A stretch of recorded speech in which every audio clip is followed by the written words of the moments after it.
कारगिल युद्ध में मारे गए हिसार जिले के गांव मदनहेड़ी के सोनू का शव बुधवार दोपहर गांव पहुंचा। मदनहेड़ी गांव में अंतिम संस्कार किया गया। गांव वालों ने नम आंखों से सोनू को अंतिम विदाई दी। रूस की सेना ने सैन्य सम्मान के साथ सोनू के पार्थिव शरीर को भारत भेजा।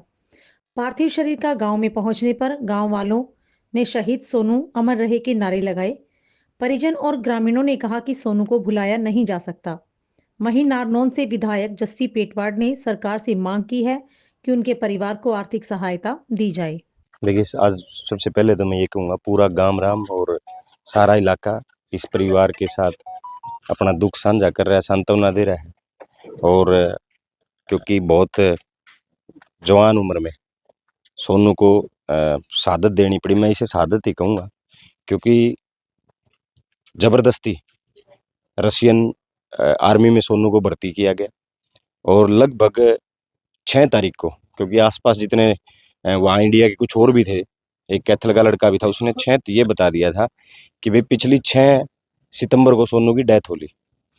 तो लगातार प्रयास कर रहे थे कि भाई किसी न किसी तरीके से सोनू से संपर्क, और जब पता चल गया कि उसकी डेथ होगी, तो डेथ होने के बाद लगातार वहाँ जो एम्बेसी में, जो इंडियन एम्बेसी है रसिया में, वहाँ जो लोग थे, यहाँ एम्बेसी से संपर्क किया गया। दीपेंद्र हुड्डा जी ने विदेश मंत्रालय से संपर्क किया, जयप्रकाश जी की लेटर मेल वगैरह भेजी गई। और जो मैं तो एक ही बात कहूँगा कि परिवार ने दिहाड़े इतने भरे, गामराम ने दिहाड़े इतने भरे, काफ़ी साथी ऐसे थे, एक्टिव थे, जो गामराम का सहयोग कर रहे थे इस परिवार का। और ये मजबूती उन्होंने दिखाई, हौसला रखा, तब जाके ये बॉडी आज पहुंच पाई है 1.5 महीने के बाद। लेकिन इस बीच मैं राजनीतिक बात तो नहीं कहूँगा, लेकिन ये जरूर कहूँगा, ये परिवार मुख्यमंत्री से भी मिला था, सरकार ने कोई प्रयास नहीं किया। और आज भी लगभग 24 बच्चे हरियाणा के बताए गए हैं वहाँ रशियन उसमें। मैं तो इसकी आत्मा की शांति के साथ साथ सरकार से, नरेंद्र मोदी जी से और हरियाणा सरकार से प्रार्थना करता हूँ, हाथ जोड़ करके निवेदन करता हूँ कि उन बड़का न काट लो। ये एक के है सबका, और किसी का मरे हुए जाना है, उन्हें का बीता है भी के मन में आई है। आज यू परिवार देख लो, पहले जहाँ एक ऐसी 25 साल का नौजवान पाल पोस के वहाँ विदेश भेजा गया था, इसलिए भेजा था भाई 2 पैसे कमाओ, अगर परिवार ने रोटी मिल जाएगी। लेकिन जब लाश आती है एक ताबूत में बंद करके, और उसके लिए भी 1.5 महीने का इंतजार करना पड़ेगा, 2.25 महीने में लाश आई है। तो आप अंदाजा लगा सकते हो कि किस तरीके के हालात इस परिवार के साथ होंगे, किस तरीके के हालात गामराम के साथ होंगे। घटनाक्रम तो ये है जी, सोनू और अमन ये दोनों रूस गए थे जी, रूसी भाषा सीखने के लिए।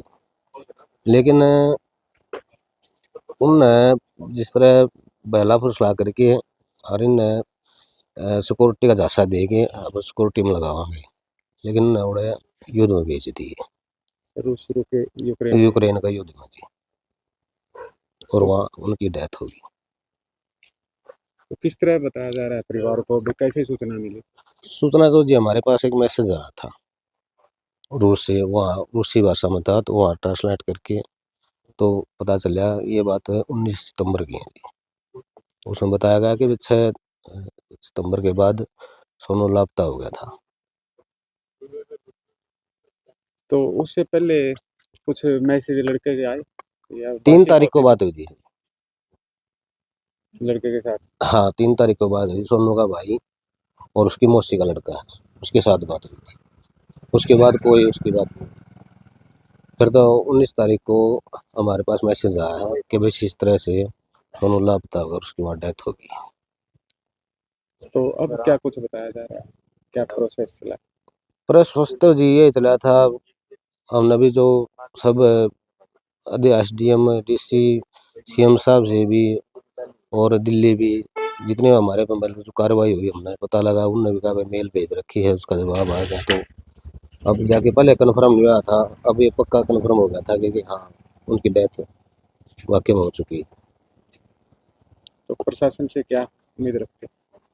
प्रशासन से तो जी ये उम्मीद है वो किसी हमारे देश के बहुत सारे युवा फंस रहे हैं वहाँ, और उसका तुम वहाँ से निकाल लो, ये उम्मीद करा जी प्रशासन से। क्या नाम है? मेरा नाम जगवीर है जी, चाचा लगूंगा सोनू का जी।